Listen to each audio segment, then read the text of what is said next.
कोई भी भर्ती जब अपने समय पर पूरी नहीं होती है तो उसका खामियाजा अभ्यर्थियों को ही जो है भुगतना पड़ता है। अब अगर आप इस बीएड असिस्टेंट प्रोफेसर भर्ती को देखें, ये विज्ञापन संख्या 51 है और ये विज्ञापन जारी हुआ था मूल रूप में 2022 में। लेकिन जो एलिजिबिलिटी थी, योग्यता थी, उसको लेकर विवाद हुआ। ये विज्ञापन तीसरी बार प्रकाशित किया गया है और अब तीसरी बार भी इसमें संशोधन कराने के लिए जो अभ्यर्थी हैं वो कोर्ट में पहुंच चुके हैं और कोर्ट की ओर से एक आदेश भी आ गया है कि इसमें जो एलिजिबिलिटी का कट ऑफ डेट है उसमें जो है संशोधन किया जाए। अब दोस्तों बात यहाँ पर यह है कि 2022 की भर्ती है, इसके साथ जो अन्य विषयों के विज्ञापन जारी किए गए थे उसमें केवल वही अभ्यर्थी शामिल हैं जो कि 2022 के विज्ञापन में शामिल हुए थे। लेकिन बीएड असिस्टेंट प्रोफेसर की इस भर्ती में जो नया आदेश आया है उसके मुताबिक वो अभ्यर्थी भी शामिल हो सकते हैं जो कि 2026 तक योग्यता धारित करते हैं।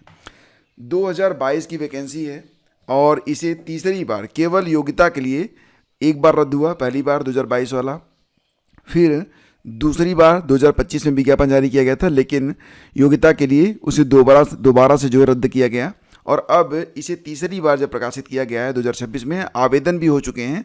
आपको पता है कि जो आवेदन की लास्ट डेट थी ये 27 मई थी। 27 मई तक जिन लोगों ने आवेदन किया हुआ है वो 30 मई तक ऑनलाइन प्रस्तुत आवेदन में सुधार, संशोधन और शुल्क समाधान कर सकते हैं। इसकी परीक्षा तिथि भी घोषित की जा चुकी है 28 जुलाई। लेकिन दोस्तों कोर्ट की ओर से एक आदेश आ गया है। बहुत सारे ऐसे भी एस्पिरेंट हैं, जैसा कि आप जानते हैं कि ये जो विज्ञापन जारी हुआ था तो भले ही ये विज्ञापन तीसरी बार जारी हुआ था, लेकिन इसमें ये कहा गया था कि केवल वही अभ्यर्थी इसमें पार्टिसिपेट कर पाएंगे जो कि 31 अगस्त 2022 तक योग्यता को धारित करते हैं। इसकी वजह क्या थी? इसकी वजह ये थी कि ये जो विज्ञापन था मूल रूप में 2022 का ही विज्ञापन था और इसे तीसरी बार प्रकाशित केवल शैक्षिक योग्यता में सुधार भी किया गया था। इसमें कोई नया जो है बदलाव नहीं किया गया था, लेकिन इसमें पदों की संख्या थोड़ी सी बढ़ गई थी। मतलब जब मूल रूप में 2022 में विज्ञापन जारी हुआ था तो उस समय इसमें जो पद थे वो 75 थे, 75।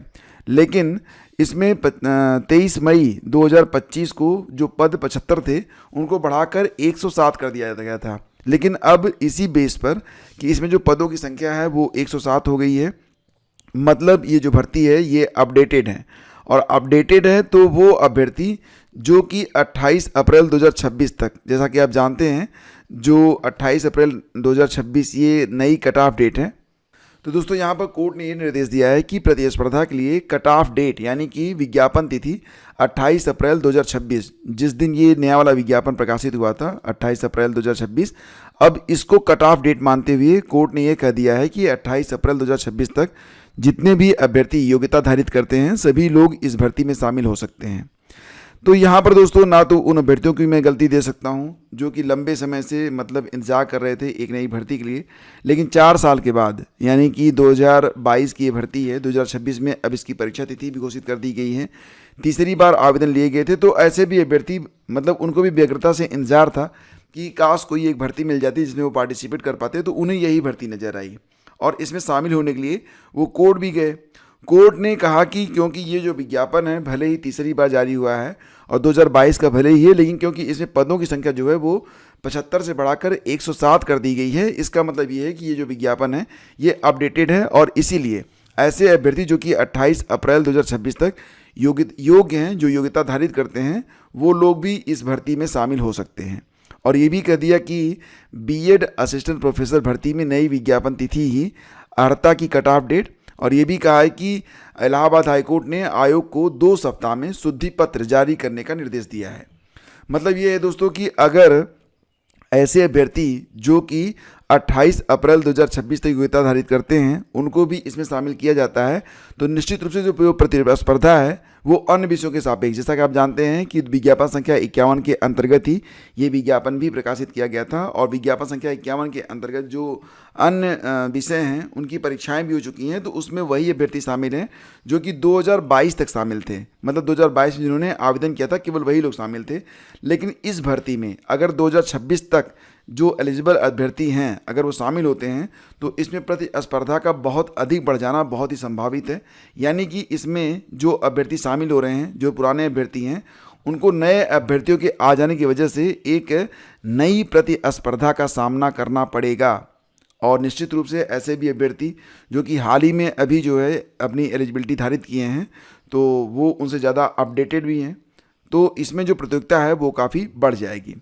फिलहाल दोस्तों यहाँ पर मैं आपको बता दूं कि इलाहाबाद हाई कोर्ट ने असिस्टेंट प्रोफेसर बीएड भर्ती में कट ऑफ डेट बदलने की मांग वाली याचिका को निस्तारित कर दिया है। कोर्ट ने ये निर्देश दिया है कि प्रतिस्पर्धा के लिए कट ऑफ डेट नई विज्ञापन तिथि यानी कि 28 अप्रैल 2026 होगी और इस तिथि तक जो भी अभ्यर्थी अर्ह हैं उन्हें भर्ती में शामिल होने का मौका मिलेगा। न्यायमूर्ति सौरभ श्याम शमशेरी की एकल पीठ ने यह आदेश देते हुए कहा है कि आयोग 2 सप्ताह में शुद्धि पत्र जारी करे ताकि न केवल याचीगण बल्कि अन्य योग्य अभ्यर्थी भी आवेदन कर सकें। तो उत्तर प्रदेश उच्चतर शिक्षा सेवा आयोग ने विज्ञापन संख्या 51 के अंतर्गत 34 विषयों में से बीएड असिस्टेंट प्रोफेसर भर्ती 2022 को भी निकाला था। कुल 75 पद थे। अर्हता योग्यता की कट ऑफ डेट 31 अगस्त 2022 थी। एनसीटीई की अधिसूचना के अनुरूप अर्हता नहीं होने पर विवाद हुआ। मामला कोर्ट में पहुंचा। सुप्रीम कोर्ट तक कानूनी लड़ाई चली।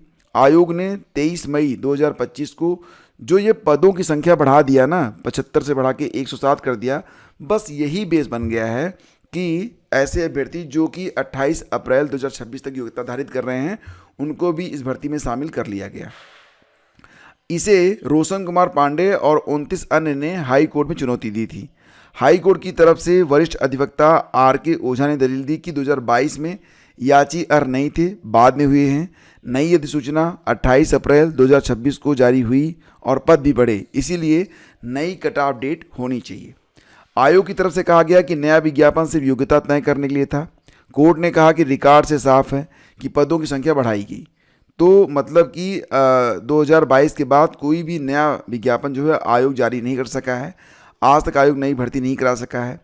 4 साल पहले जारी विज्ञापन को वापस ले लिया गया था, इसीलिए याची और अन्य समान अभ्यर्थी अब इस चयन में भाग लेने के लिए योग्य हो गए हैं। पदों का बढ़ना यह दर्शाता है कि बाद के वर्षों में खाली हुए पद को भी इसमें जोड़ा गया है। तो दोस्तों अब यहाँ पर इसे क्या कहा जाए, ना तो मैं दोष दूंगा पुराने अभ्यर्थियों को और ना ही नए अभ्यर्थियों को, क्योंकि जो नए अभ्यर्थी हैं अगर उनको प्रॉपर भर्ती मिलती रहती तो शायद वो उसमें नहीं आते। अगर ये परीक्षा समय से हो गई होती तो शायद ये स्थिति ही उत्पन्न ना होती। लेकिन अब जो परिस्थितियां हैं उसमें निश्चित तौर से जो 2022 तक एलिजिबल अभ्यर्थी थे उनका इसमें नुकसान होना तो तय है, क्योंकि अब जो नए अभ्यर्थी आएंगे तो उनकी वजह से प्रतिस्पर्धा तो बढ़ेगी। बाकी आप लोग समझदार हैं, अब आगे जो कुछ भी होगा वो कोर्ट के आदेश के मुताबिक ही होगा। लेकिन यहाँ पर जो स्थितियाँ बिल्कुल क्लियर हैं, जो कंक्लूजन निकल के सामने आ रहा है वो तो आपके सामने मैं रख रहा हूँ। आगे बढ़ते दोस्तों, अब देखो यहाँ पर ना खंड शिक्षा अधिकारी की नई भर्ती भी आने वाली है। आपको पता ही है कि 2026 में कुछ नई भर्तियाँ, जिसमें एक खंड शिक्षा अधिकारी, ब्लॉक एजुकेशन ऑफिसर और साथ ही साथ आरओ की नई विज्ञप्ति भी जारी हो सकती है। ये विज्ञापन आपको सितंबर के महीने तक देखने को मिल सकते हैं। तैयारियां की जा रही हैं। अधियाचन दोनों ही पदों के सापेक्ष मिल चुके हैं और इसी बीच खबर ये मिल रही है कि जो पुराने वाले जिनकी नियुक्ति हो चुकी है, जो ऐसे खंड शिक्षा अधिकारी हैं, तो उनको अब प्रमोट भी किया जा रहा है। 164 खंड शिक्षा अधिकारियों समेत 490 शिक्षा अधिकारियों को समूह ख में पदोन्नति मिल रही है। तो इससे जो पद खाली होंगे निश्चित तौर से हो सकता है कि अभी तक जो अधियाचन प्राप्त हुआ है उसमें संख्या काफ़ी कम है, तो संख्या बढ़ भी सकती है। मतलब नई खंड शिक्षा अधिकारी भर्ती में पदों की संख्या इस आधार पर बढ़ सकती है क्योंकि बहुत सारे जो खंड शिक्षा अधिकारी हैं उनका प्रमोशन हो रहा है, तो उन पदों को भी, यानी कि जो पद रिक्त हो रहे हैं ड्यू टू प्रमोशन, उनको भी नई विज्ञप्ति में शामिल किया जा सकता है। तो इससे जो अभ्यर्थी स्वप्न देख रहे हैं, ख्वाब देख रहे हैं कि वो खंड शिक्षा अधिकारी बनेंगे, उनको सहूलियत भी मिलेगी। ये खबर आज के सभी अखबारों में है और इसका यही कंक्लूजन है। दरोगा भर्ती के लिए अभिलेखों की जांच परीक्षण 15 जून से होगा। जैसा कि आप जानते हैं, पहले ये जो डीवीपीएसटी का काम होना था ये मई के तीसरे सप्ताह में होना था, लेकिन अब इसे 15, 16 और 17 जून को कराया जाएगा सभी जिलों में स्थित पुलिस लाइन में। डीवीपीएसटी का प्रवेश पत्र निर्धारित तिथि से लगभग 7 दिन पहले बोर्ड की वेबसाइट पर अपलोड होगा। भर्ती बोर्ड ने इसके साथ ही दरोगा भर्ती की शारीरिक दक्षता परीक्षा यानी कि दौड़ को लेकर भी विस्तृत दिशा निर्देश जारी कर दिए हैं। तो बिल्कुल तैयार हो जाएं। दरोगा भर्ती में शामिल होने जो अभ्यर्थी हैं उनके लिए अब 15, 16 और 17 तारीख डीवीपीएसटी की डेट आ चुकी है और ये फाइनल मान के आप चलिए। प्रदेश में बनाए जाएंगे 80 आवासीय बालिका विद्यालय। तो दोस्तों यहाँ पर एक अच्छी खबर है कि यूपी में 80 आवासीय बालिका विद्यालयों का निर्माण किया जाएगा। यहाँ कक्षा 6 से कक्षा 12 तक की पढ़ाई छात्रों को कराई जाएगी। तो बेसिकली छात्राओं को कराई जाएगी, छात्र इसमें नहीं होंगे क्योंकि बालिका विद्यालय हैं। तो ऐसे ब्लॉक जहाँ पर कस्तूरबा गांधी बालिका विद्यालय KGBV नहीं है, वहाँ पर इनका निर्माण होगा। बालिका शिक्षा को बढ़ावा देने के लिए यह कदम उठाया जा रहा है, तो बाकी रोज़गार भी बढ़ेंगे, इसका तो ये फ़ायदा मिलेगा लोगों को। और दोस्तों, जैसा कि आप जानते हैं कि बहुत सारी शिक्षक भर्तियां ऐसी भी हुई हैं उत्तर प्रदेश में जहां पर कूट रचित यानी कि नकली UPTT का सर्टिफिकेट लेकर लोग घुस गए और शिक्षक भी बन गए। अब जब उनकी जांच हो रही है, पकड़े जा रहे हैं, बर्खास्त हो रहे हैं, मुकदमा हो रहा है, पेनाल्टी लग रही है, तो अभी तक देवरिया, आगरा, आजमगढ़, मुजफ्फरनगर, कौशाम्बी सहित कुछ अन्य जिलों के बाद अब सीतापुर में भी देखने को मिल रहा है कि सीतापुर में जो उत्तर प्रदेश शिक्षक पात्रता परीक्षा है UPTT के डुप्लीकेट कूट रचित प्रमाण पत्र तैयार कर शिक्षक बनने की पुष्टि बर्खास्तगी के साथ दोबारा कराए गए सत्यापन में भी हुई है। तो मतलब ये लोग ना इस प्रकार से जो है अपना फर्जी सर्टिफिकेट बनवाए हैं कि या तो वो रोल नंबर PNP ने आवंटित ही नहीं किया है, या ऐसे अभ्यर्थी जो फेल हो गए थे उनके रोल नंबर के इन्होंने इस्तेमाल कर लिया है। और अब जब इसकी जांच हो रही है तो पता चल रहा है। अब देखो, यहाँ पर बात ये है ना कि ऐसे न जाने कितने लोग हैं जो लोग पकड़ में आ रहे हैं, उनके बारे में तो यहाँ पर कार्रवाई हो रही है, लेकिन जो अभी तक पकड़ में नहीं आए हैं वो तो घुसे पड़े हुए हैं और अच्छा खासा पैसा भी बना रहे हैं। तो ऐसे जो फर्जी लोग हैं इनके लिए क्या करना चाहिए, आप बताइए।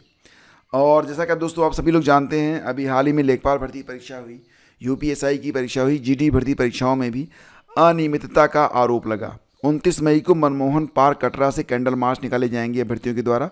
और भर्ती परीक्षाओं में धांधली का आरोप लगाने के बाद अब जो यहाँ से जैसा कि आप तस्वीर में देख पा रहे हैं, अभ्यर्थी यहाँ पर प्रदर्शन कर रहे हैं और उनका ये कहना है कि लगातार भर्ती परीक्षाओं में गड़बड़ियाँ सामने आने से युवाओं का भविष्य प्रभावित हो रहा है। उनका कहना था कि परीक्षा कराने वाली संस्थाएं अपनी जिम्मेदारियों का निर्वहन निष्पक्ष ढंग से कर नहीं पा रही हैं, जिससे प्रतियोगी छात्रों का भरोसा कमज़ोर पड़ता जा रहा है।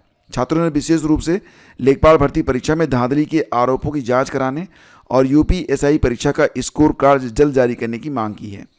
और दोस्तों, जैसा कि आप जानते हैं 3 और 4 जून को TGT की परीक्षा होनी है, जिसके मद्देनज़र अब यहाँ पर प्रयागराज में प्रोफेसर राजेंद्र सिंह यानी कि रज्जू भैया राज्य विश्वविद्यालय ने सत्र 2025-26 की सम सेमेस्टर परीक्षाओं के कार्यक्रम में आंशिक संशोधन किया है। यानी कि जो रज्जू भैया विश्वविद्यालय हैं, इसकी जो परीक्षाएं 3 और 4 तारीख को होनी थी, 3-4 जून को, अब ये परीक्षाएँ 10-11 जून को करवाई जाएंगी। इसके लिए ये चेंजेस किए गए हैं।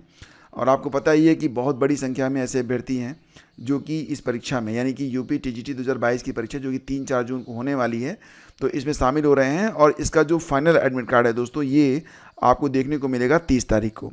तो 30 तारीख को आपको जो फाइनल एडमिट कार्ड है ये देखने को मिल जाएगा। और इस एडमिट कार्ड में आपको अपना जो एग्ज़ाम सेंटर है यानी कि स्कूल का नाम, विद्यालय का नाम आपको मिल जाएगा जहाँ पर आपको परीक्षा देनी है। हालांकि परीक्षा शहर अब तक डिक्लेयर किए जा चुके हैं। तो जो अभ्यर्थी अभी जिनके पास मतलब रजिस्ट्रेशन नंबर नहीं है, वो अपना मोबाइल नंबर डाल के, लेकिन वही मोबाइल नंबर जो कि फॉर्म भरते समय उन्होंने इस्तेमाल किया था, उसको डाल कर भी अपनी डिटेल यहाँ पर पता कर सकते हैं। अपना जो शहर पर्ची है या प्रवेश पत्र है उसको डाउनलोड कर सकते हैं। तो जो ये आपके फाइनल एडमिट कार्ड हैं ये 30 तारीख को आएंगे। इसके बारे में वेबसाइट पर ही आपको नोटिस जारी कर दी गई है। और जैसा कि आप जानते हैं UPTGT की परीक्षा में 2026 में एक नया बदलाव भी किया गया है। कल मैंने इसके बारे में डिटेल में आपको सारी बातें बता दी थी।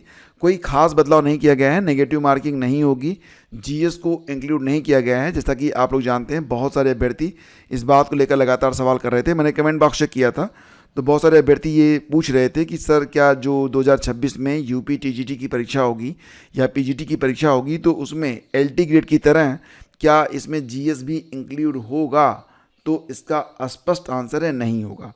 मतलब GS को इंक्लूड नहीं किया गया है।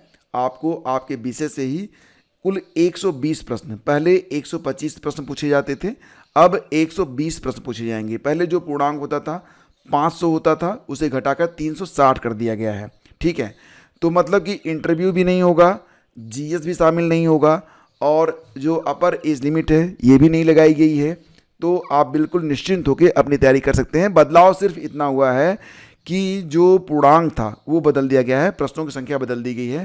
पूर्णांक 500 से 360 और प्रश्नों की संख्या 125 से 120 कर दी गई है। बाकी जो नियमावली थी पुरानी वाली वही है। और एज को लेकर बिल्कुल भी आप लोग कन्फ्यूज ना रहें। एज में मतलब ये था कि कोई भी अपर एज लिमिट नहीं है। टिल रिटायरमेंट की एज तक अगर आप एलिजिबल हैं then you are eligible and you can apply. ठीक है, तो बिल्कुल भी चिंता करने की बात नहीं है। जैसा कि आप जानते हैं कुल 16,114 पदों पर ये भर्ती आने वाली है।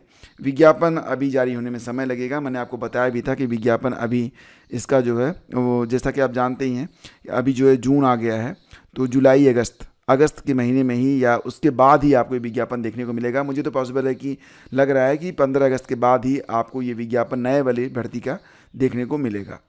तो दोस्तों, अगर आपके मन में कोई भी सवाल है अभी भी, तो आप कमेंट कर सकते हैं। थैंक यू आप सभी का हमसे जुड़ने के लिए। देखिए, आपका एक यूट्यूब चैनल और है, ओनली जीएस मास्टर क्लास। तो यहाँ पर आपकी कुछ क्लासेस लगातार करवाई जाती हैं। अगर आप चाहें तो ज्वाइन कर सकते हैं, डिस्क्रिप्शन में आपको लिंक दिया गया है। इसके अलावा जो आपका टेलीग्राम चैनल है, व्हाट्सएप चैनल है, उससे भी आप जुड़ सकते हैं। सभी के लिंक आपको डिस्क्रिप्शन और पहले कमेंट में मिल जाएंगे। Thank you. Please do like and share.